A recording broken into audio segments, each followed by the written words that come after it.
Good morning, everyone. My name is Marcelo Suarez Orozco, Chancellor of Boston's only public research university. It is a pleasure to welcome all of you to our beautiful Harbor campus for this timely discussion on representation in higher education. I'm delighted to see so many friends of UMass Boston back on campus. Our Governor Maura Healey, Attorney General Andrea Campbell, Secretary of Education Patrick Tutwiler, Commissioner Noe Ortega, Assistant Secretary Catherine Lemon. Last time I saw the Assistant Secretary was at the UCLA Lab School many years ago. I am so happy to welcome so many other distinguished leaders. It is a great honor to have all of you with us here today.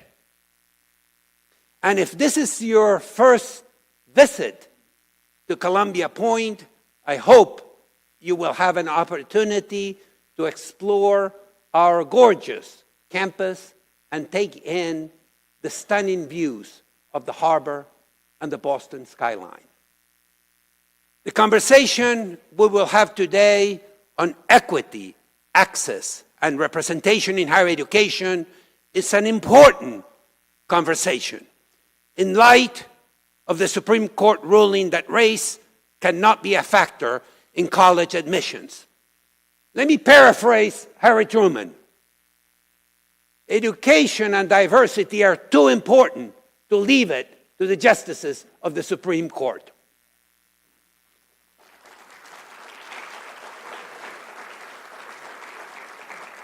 As a minority-serving institution, the most diverse university in New England and the third most diverse university in the country, UMass Boston's experience in creating a diverse learning environment that empowers and values all students is relevant, particularly given our state's long history of leadership in education.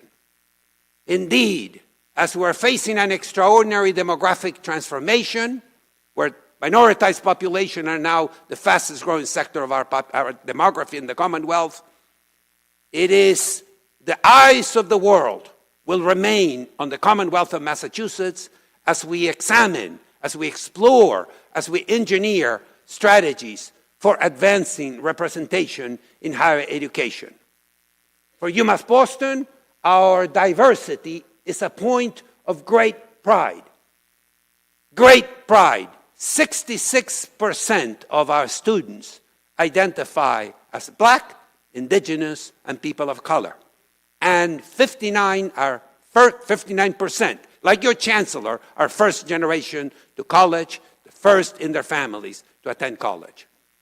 I am moved by the work we're all doing to instill a sense of belonging and make UMass Boston a beacon of hope for historically underrepresented students, a place where our students can and will succeed.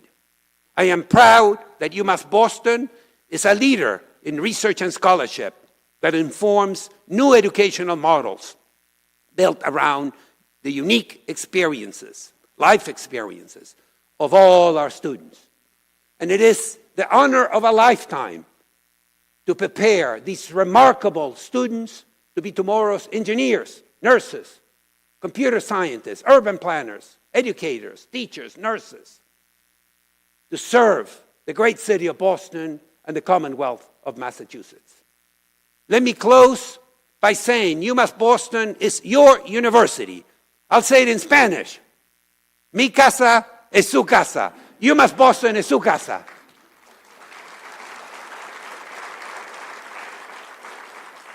Boston's campus is an indispensable resource for addressing the priorities of Governor Healey's administration, such as bolstering the healthcare workforce, mitigating the impacts of climate change, and tackling inequality.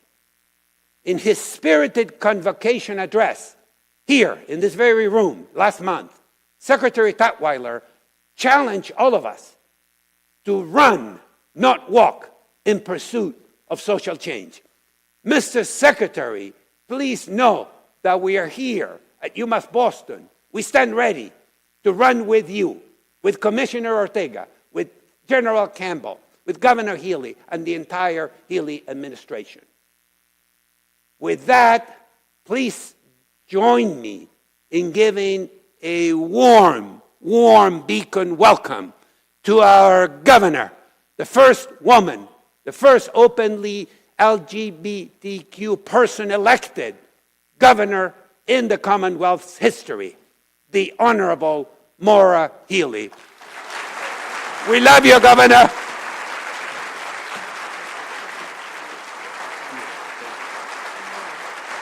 Good morning. Oh. Well, thank you. Oh, that's very kind of you. Thank you. Thank you, and happy Monday. Good morning. Thank you so much, Chancellor. Thank you for your friendship. Thank you for your leadership. Thank you for having such clarity about the moment that we are in and what is required as we go forward. And it is wonderful to be here with you on the beautiful campus of UMass Boston. We've had the opportunity to visit many times and to see what's happening here. This is just a terrific place to begin today's discussion about higher education and what we need to do. So thank you so much, Chancellor. Really appreciate it. We are also really happy to be, I'm happy to be here with several people. I want to say first, of course, it's a delight to be here with our fabulous Attorney General, Andrea Campbell, and members of her team.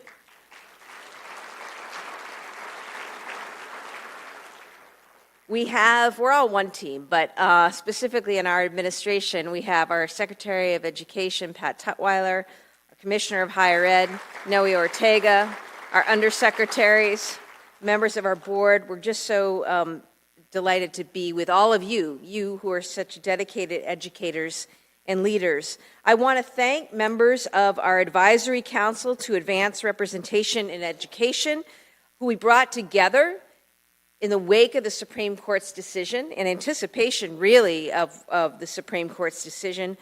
It is because of these leaders that we are here today, building community and taking new steps forward.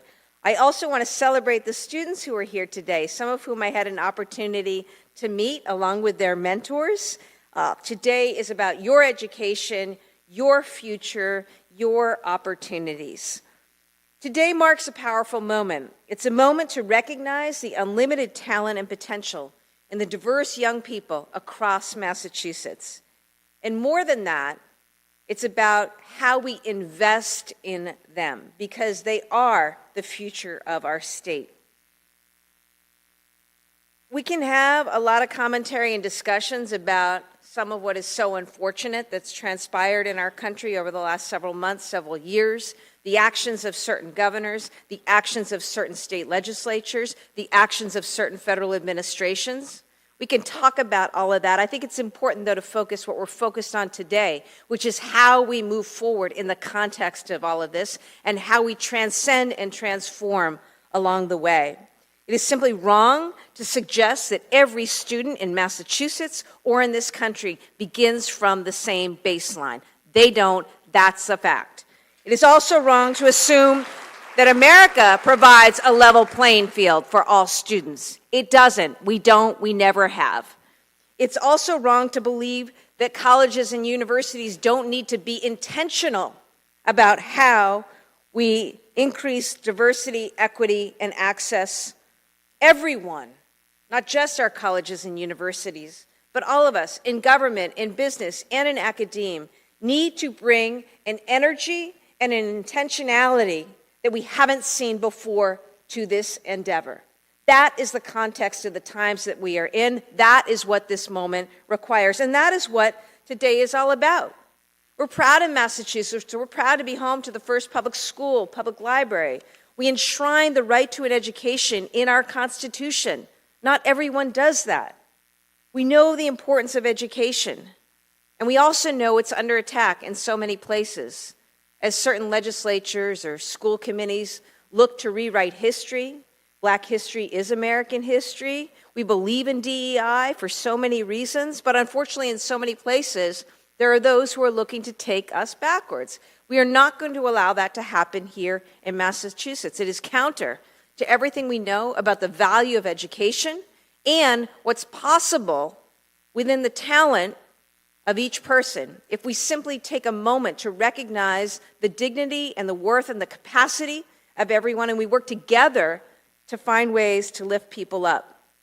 You know, even before the Supreme Court announced what we anticipated was going to be a terrible decision, and it is a terrible decision, we thought about ways to move forward. It's why we expanded access to free college and career planning tools, including the MIFA pathway and DESE's My Career and Academic Plan tool, or MyCap. We brought together this advisory council to have the conversation. In our state budget, which I was proud to sign a few weeks ago, and many thank yous to the legislature, and also I want to recognize Chair of Higher Education, Dave Rogers, who is with us this morning. This is what was contained in our budget, some of what was contained in our budget. Making school meals, breakfast and lunch, free to every single student in the state permanently. Expanding early college and career innovation pathways in our high schools. Establishing in-state tuition equity for all students, no matter where they were born or what their status is. We made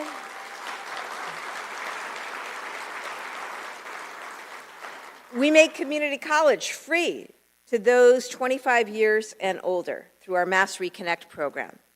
We're doing much more than fighting back, though. We're taking positive steps forward, and what I just talked about in our budget is part of that, and today is very much part of that. Today we have new resources to share. Our team at the Executive Office of Education, including DHE and DESE, has been working with Attorney General Campbell's office over the last several months, and together we have helped develop a set of guidelines to help our schools, colleges, and universities create more equitable access to education. Now, we know there's been concern and confusion about what is legal and allowable now. These guidelines make clear every campus's continued rights and continued opportunities to expand access and advance equity and inclusion on every campus. Because we want you to know, don't stop doing what you're doing. You can continue to remove financial barriers. You can advance your DEIA work. You can do outreach and partner with organizations that work with underrepresented students. Colleges and K-12 schools can forge important partnerships. You can provide planning resources to students and their families, and so much more. These guidelines are here to help support educators, counselors, college staff, and leaders who work to support students every day in Massachusetts. We want to make sure that everyone has the tools and also the confidence. This is the right thing to do. This is what we must do. That's what today is about. Building culture and community is so important right now. We know this work takes commitment. We know that young people are working their hearts out. We know that our teachers and counselors in our schools have had to confront barriers coming through a pandemic and then faced with certain court decisions. It can all get discouraging. We've got school committee members, superintendents, principals who are out there working to center equity in all they do, in spite of some of the hate and the vitriol they see coming from certain places. We have university staff doing community outreach, embracing college partnerships, welcoming and supporting diverse students on your campus. We want everyone in our schools to know that you are not on your own. And look, I know that the team and I will be out there keeping these conversations going urging everyone to make this a priority, including employers who have tremendous stakes in what is happening with our education here in the state and what is happening with our students. And so I'm here today just to deliver the message that we are grateful as an administration to be able to partner with all of you, to work with all of you. I want to thank you for the work and the commitment you've shown in just being here today, but most importantly, the work that you're going to do in the days, weeks, and months ahead. You know, this work requires, as I say, a level of intentionality and energy. It also requires perseverance, sustained engagement. Things just don't turn on a dime. And we're 400 years in the making with so many of our disparities that have only grown and exacerbated through time. So it's just to say, I want you to keep the faith on the work that you need to do. It is so important. It is so worthwhile. And I know of any place in this country right now that's going to do it, that's going to deliver, that's going to make it happen, it's going to be Massachusetts. And it's going to happen because of partnership and the teamwork of everyone here in the room. So thank you on behalf of Secretary Tutwiler and our entire team, Commissioner Ortega, all the folks working across the administration who are so eager to support and embrace and further the work that you are doing. So feel strong today. And feel empowered today and know that we will continue to be by you with guidance, support in all different ways. I mentioned teamwork and partnership. I can't think of a better teammate or partner on this cause than Attorney General Andrea Campbell. I've had the opportunity now to work alongside her and her team for the last 10 months, and she is a fantastic leader, and she is a particularly fantastic leader for the time that we are in right now, for the issues that confront us as a state, for the issues that confront us as a country. And so it's my honor and privilege to introduce our Attorney General, Andrea Campbell.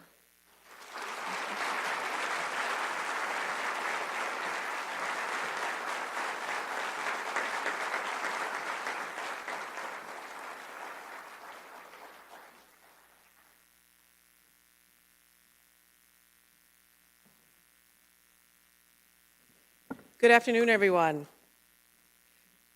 Okay, we're here to get things done. We have work to do. It's beautiful outside. We're at a beautiful campus with a beautiful view. It's not snowing. It's not raining. Really, people, someone served us coffee and food and juice. Thank you to the people who served us. I always believe in starting from a place of gratitude. So good morning, everyone. And again, thank you to the Chancellor of this incredible institution for your work, for your dedication. Thank you to your staff. You don't do this work by yourself. Thank you again to all those folks who served us coffee and food this morning. We often forget them, but I needed my coffee this morning, so thank you to them. Of course, thank you to our incredible governor for the work that she's doing every single day with her administration to advance these efforts. We do it in partnership and stay in regular communication, so I'm grateful for her leadership as well. I also, of course, am grateful for our Secretary of Education, who is I'm introducing Tutwiler. So good to see you. Thank you, of course, to Commissioner Ortega, Riley, board members, our young people for their leadership, and of course, all of you who are in this room, fighting the fight every single day at moments and in moments where it's probably completely challenging and very difficult. And I'd be remiss if I didn't add the international context that we're dealing with, Ukraine, of course, what's happening in Israel, Gaza. And as I stress to folks in my office, we can call out terrorism and terrorist attacks by Hamas, while also, of course, making sure that we're extending empathy and compassion to both Israelis and Palestinians as well. There's a lot of trauma going on right now, including in my office. And like I say to everyone, all deserve empathy and compassion and understanding. We don't have to be experts on that conflict, but we have to show that everywhere we go. So I just wanted to acknowledge that because the folks who are in this room working on behalf of my team represent and have deep connections to those regions. I am absolutely honored to be here with each and every one of you today and really grateful for the attendance in this room. And if you haven't looked around, do look around. The diversity, the attendance is remarkable. So thank you. I know we all care about equity efforts, but not just, of course, in the context of education, but also in the context of government, in the workplace, and so many other places. We're playing a crucial role in fighting and overcoming systemic racial disparities that exist. And I know this room of experts gets that every single day. So when I say it's an honor and privilege to be here working in collaboration and partnership with each and every one of you, I mean it. Like many of you, I was deeply disappointed with the Supreme Court's affirmative action decision, not only because the court's decision ignores history, of course, but also the ongoing reality of racism and racial inequities that continue to exist in society, causing significant harm to especially Black and brown people. But also because it was a huge setback to our efforts to ensure our education system actually provides equal access and opportunity to all of our students. It was another example of this court becoming very political and substituting its own judgment for the judgment of experts, including those in this very room, who deeply understand the importance of diversity in our classrooms and on our campuses. And while this decision was a setback, I, along with my team, will not allow it to stand in the way of progress and moving forward to ensuring the next generation of students actually have greater access to higher ed institutions and to all of the things that they envision for themselves. This particular decision, while it may have taken away some of our tools, I stressed to my team when it came out, it did not take away our toolbox. The decision was about race-based preferences and higher education missions, and that's it. It was not about efforts to recruit a diverse student population. It was not about breaking down arbitrary barriers that keep people out. The decision was not about creating welcoming and supportive cultures within our institutions so all students and all folks can thrive. It was not about businesses or our corporate community, for example, utilizing diversity, equity, and inclusion efforts.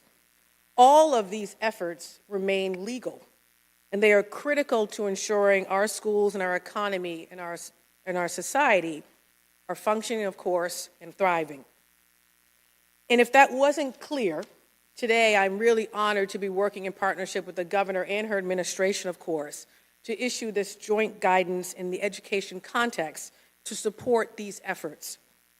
The guidance builds upon the Biden administration's recommendations and focuses on steps that the higher ed education system can continue to take to break down barriers and ensure access for historically underrepresented populations. It also includes ways that colleges and universities can work with our K-12 systems in schools in their efforts, and of course, how elementary and secondary schools can continue to foster safe, supportive, and inclusive environments for all of its students as they prepare for them to go to college and, of course, on to a career. The governor and I both want to be crystal clear and send a signal to our education community and all of you that certain efforts to break down barriers to access and create a safe and supportive school environment are vital, are legal, and can and should continue. And we are here, of course, along with my team to support those efforts in every way we can. I just realized my pages are reversed. Because before I wrap up, which was the conclusion part, I want to be specific on what the guidance looks like.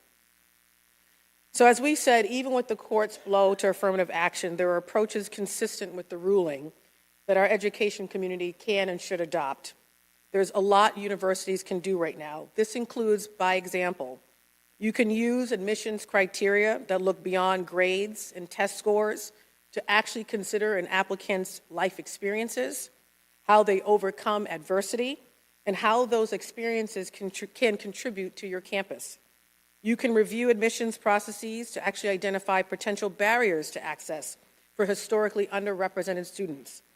That means looking at legacy admissions, at critical and curricular requirements and testing requirements, and consider how and whether they actually help advance the academic community you hope to create.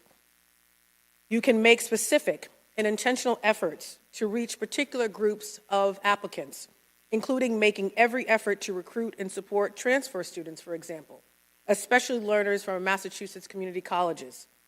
You can develop more robust relationships with our middle schools and our high schools all across the Commonwealth, including off of the eastern part of our state, and get out into communities to build and make sure that these populations and these schools know about your programming, know about your initiatives to create greater diversity.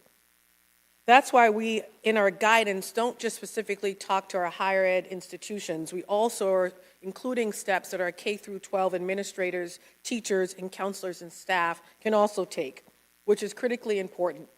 And this includes, for example, taking targeted action so our students from underserved communities, including communities of color, are aware of and have access to and can participate in the programs that drive diversity, access, and most importantly, educate them about the wide variety of college institutions that exist in Massachusetts and beyond. Believe it or not, there are many programs that you do every single day that folks in the K through 12 system don't know exist, don't know how to access, don't know how to apply to. We, of course, can also work with our K through 12 systems to make sure they're taking affirmative steps to create and maintain a positive school climate free of hate and bullying. And we absolutely want to do this in partnership with you. My office understands deeply that if it's a top-down approach, we'll be unsuccessful in our efforts here, and we won't have the greatest impact we all want to have collectively. So I'm here to say not only will we continue to work in partnership with you, we hope this guidance offers specifics on what you can and can't do. We want to continue to be a resource to you as you navigate these new waters. And we want to, of course, continue to be a partner in the work. And I'll just end by, this is very personal for me as it is for many folks who are in the office. I attended Princeton University and UCLA Law School. I was the first in my family to go to college. And I know what it took for me to get there. I attended great K through 12 systems. I went to 5 Boston public schools, all of which were excellent and had resources and had programming designed to let me know about the colleges that were available to me and the work I would need to do to be successful in applying. This work is critical. As we think about a thriving economy, as we think about jobs that are going unfilled, we need folks with skill sets, we need folks to have access. And I also understand the Princeton, the Harvards of the world are not going to solve our worker shortage issue. It is really important to invest in our community colleges and state universities and to, of course, make sure they have everything they would need as our private institutions do. We support those efforts too. But thank you all so very much for being here this morning. Thank you for the work that you do every single day. It doesn't go unacknowledged, so thank you.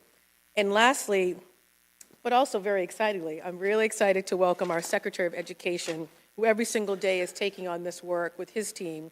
Patrick, please come up. Thank you for everything that you do, Secretary.